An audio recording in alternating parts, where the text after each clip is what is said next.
안녕하세요. 토요미스테리 디바제시카입니다. 여러분의 구독은 저에게 큰 힘이 됩니다. 2007년 5월 체코의 한 마을입니다. 남편이 시내에 갔다가 막 돌아오는 길이었어요. 집 안으로 들어오자마자 아내에게 달려갔죠. 부인의 가슴에는 이제 막 태어난 갓난아기가 안겨 있습니다. 세 사람은 새로 태어난 아기 때문에 그 어느 때보다 행복해 보였습니다. 남편은 아내와 아이에게 각각 입맞춤을 한 뒤에 장에서 사온 것을 꺼내 분주하게 움직였어요.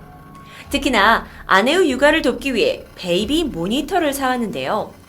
이게 어떤 거냐면 아이 방에 이런 식의 소형 카메라를 설치하게 되면 부모 방에서 작은 이 모니터로 아이가 뭘 하는지 확인할 수 있는 도구였습니다. 정말 부부에게 필요한 물건이었죠. 남편은 부부의 방과 아기 방을 이리저리 왔다 갔다 하길 수차례 했지만 그저 싱글벙글이었습니다. 선이 잘 연결된 것을 확인하고 아이 방의 모습을 보려고 모니터를 켰는데요. 하지만 주파수가 잘 안 맞춰졌던 걸까요? 백색 소음만 들려요. 그리고 자꾸 지지지직 거리기만 하고요. 그는 다시 주파수를 잘 맞췄고요. 이내 깨끗하게 화면이 나오는데 이땐 남편의 웃음기가 사라져버립니다. 그는 모니터로부터 눈을 뗄 수가 없었어요. 안에는 너무도 낯선 풍경이 펼쳐지고 있었기 때문이에요. 화면 속 이 어둡고 좁은 방에 발가벗은 어린 소년 2명이 있었습니다. 손은 묶여 있었고 애들이 넋을 잃은 듯한 표정이었어요. 삶의 의지조차 보이지 않았고요. 남편은 즉시 달려가서 경찰에 신고하게 됩니다. 분명 주변의 집에 있는 다른 카메라로 연결된 상황이었어요. 경찰은 이 화면 속 구조를 분석해서 집을 찾아냈고 그곳으로 출동을 하는데 띵동. 집주인들은 갑자기 무슨 일로 경찰이 왔냐면서 쉽사리 문을 열어주지 않습니다.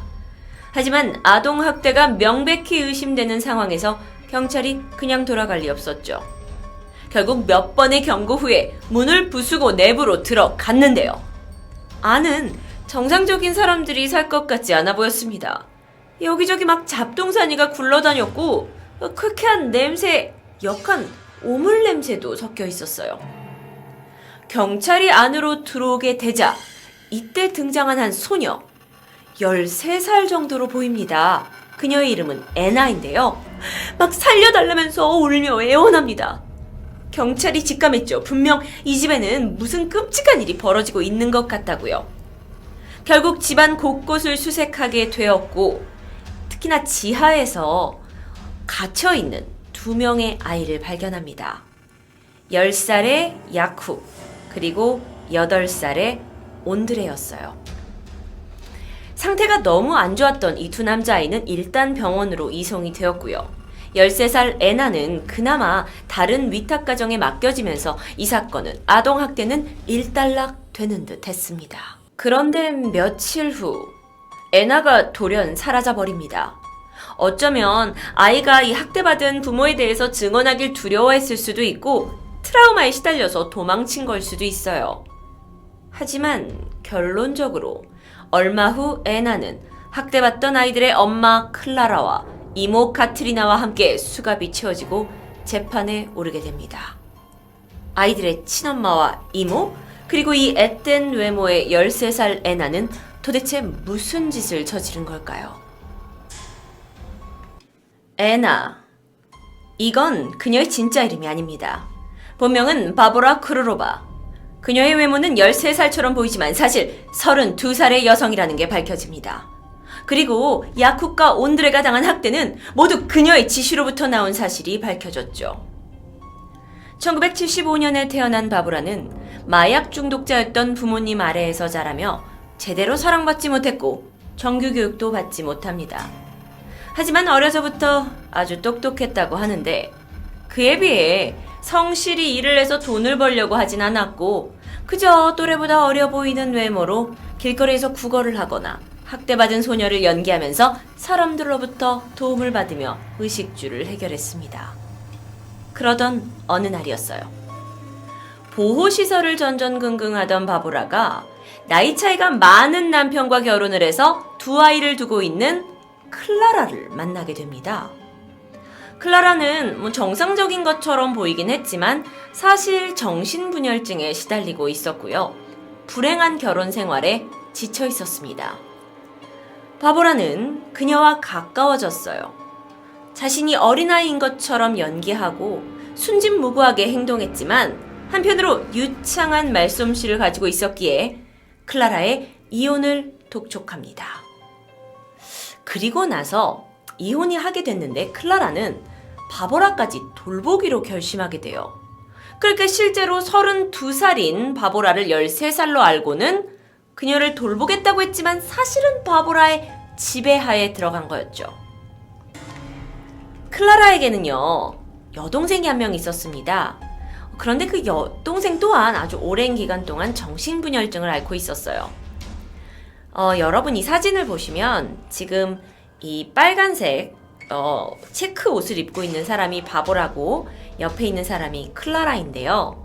굉장히 가까웠던 모습을 보실 수 있죠. 어떻게 하냐면 클라라의 여동생 카트리나를 꼬셔서 우리가 지금 제대로 살 곳이 없으니 니네 집에 좀 들어가서 있겠다라는 요청을 하게 됩니다. 카트리나 또한 흔쾌히 의원한 언니에게 자신의 집을 제공했고요. 이때 언니의 아이들과 함께 바보라도 카트리나의 집에 묵게 됩니다. 바보라는 클라라와 카트리나에게 자신이 정말 아무 갈 곳도 없는 불쌍한 소녀인 것을 계속 어필했고요. 그러면서 동정심을 느끼게 합니다. 그러다 보니까 이 두 사람도 13살밖에 안 됐는데 너무 불쌍하다 생각하고 애나와 같이 살기로 결정하죠. 게다가 서류상으로도 자식으로 인정이 될 수 있도록 입양 절차를 준비합니다. 바보라는 이제 가장 예쁨 받는 13살 큰딸의 역할에 만족하면서 한편으로는 클라라와 친자식들을 떼어놓고 싶었고 클라라를 완전히 지배하고 싶어 했어요. 이 바보라라는 사람의 말솜씨가 대단했던 건지 또는 클라라와 카트리나의 정신분열증 병세가 심각했던 건지 정확히 판단할 순 없지만 바보라가 이 두 자매의 정신을 지배하기까진 그리 오랜 시간이 걸리지 않았습니다. 어느 날이었어요. 두 자매의 정신질환을 치료할 수 있는 방법이 있다면서 바보라는 사이비 종교의사를 소개합니다. 이후 자매는 그 의사와의 상담을 이어갔고 그를 절대적으로 신임하는 상태가 되었다고 하는데요. 그 의사라는 사람은요, 텍스트 메시지를 통해서 매일매일 그들이 해야 하는 지침을 보내기에 이르렀습니다. 그런데 그 내용은 아이들을 학대하는 것이었어요. 이후에 두 아들들은 온몸에 담뱃재로 이렇게 찢어지는 화상을 수십 군데 입게 되었고요. 동물처럼 채찍질 당하기도 했습니다. 물고문을 당하기도 했고 심지어 성적 학대를 당하기도 했다고 해요. 모든 것이 바보라의 의도대로 흘러가고 있었습니다. 게다가 이 의사는 병이 낫기 위해서는 식인을 해야 된다는 그 식인, 사람을 먹어야 된다는 그거에 대한 중요성을 굉장히 강조했는데요. 이것 때문에 아주 끔찍한 일이 벌어집니다. 클라라뿐만 아니라 카트리나까지 합세를 해서 칼로 두 아이의 살을 벗겨냈고요. 이것을 먹거나 서로에게 주거나 다시 아이에게 먹이는 행동까지 하게 됩니다. 야곱과 욘드레는 친엄마와 이모에게 도저히 이해할 수 없는 고문을 당하면서 지하실의 좁은 공간에 갇혀서 쇠사슬에 묶인 채 제대로 먹지도 씻지도 못하면서 자신들의 오물과 함께 지난 6개월을 보내야 했던 거예요. 한편 바보라 같은 경우에는 자매들을 자기가 한 손에 조종함과 동시에 부엌과 창고 사이에다가 모니터를 설치합니다. 그리고 지하의 아이들이 갇혀 지내고 있는 모습을 지켜보면서 이 학대 장면을 감상했죠. 그렇게 비밀을 숨긴 채 살아간 6개월 만에 어느 날 옆집에서 베이비 모니터를 사게 되었고 그 모니터의 주파수가 맞춰지게 되면서 감금된 아이들이 화면에 나타나게 됐습니다. 그러면서 아이들이 기적적으로 구출된 것이었죠. 아이의 엄마에 대해서 정말 궁금함이 듭니다. 정말 32살의 여성을 13살이라고 믿었고 그렇게 조종당해서 친자식을 학대할 수 있었을까?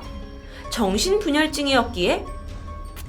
도저히 쉽게 이해할 수 없지만 결국 친엄마였던 클라라는 학대와 살인 미수로 9년형을 선고받게 됩니다. 옆에서 학대를 도왔던 이모 카트리나 또한 10년형을 선고받게 되는데요. 형이 선고된 부분에는 병력이 참고된 것 같습니다.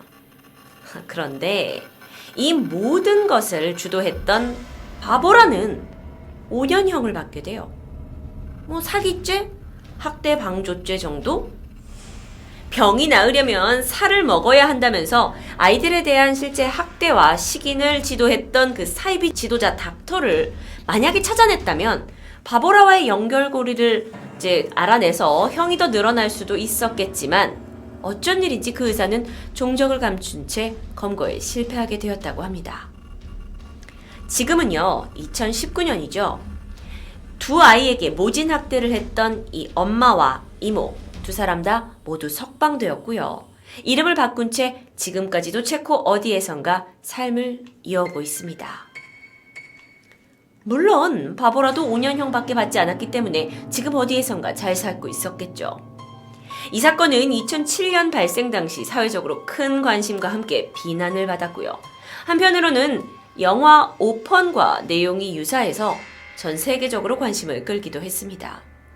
하지만 이 모든 것의 배우일 수 있는 바보라가 상대적으로 좀 형을 적게 받아서 답답하게 끝난 느낌도 있는데요. 세상에 다시 나온 바보라는 지금 어디에서 무엇을 하고 있을까요? 토요 미스테리 디바제시카였습니다.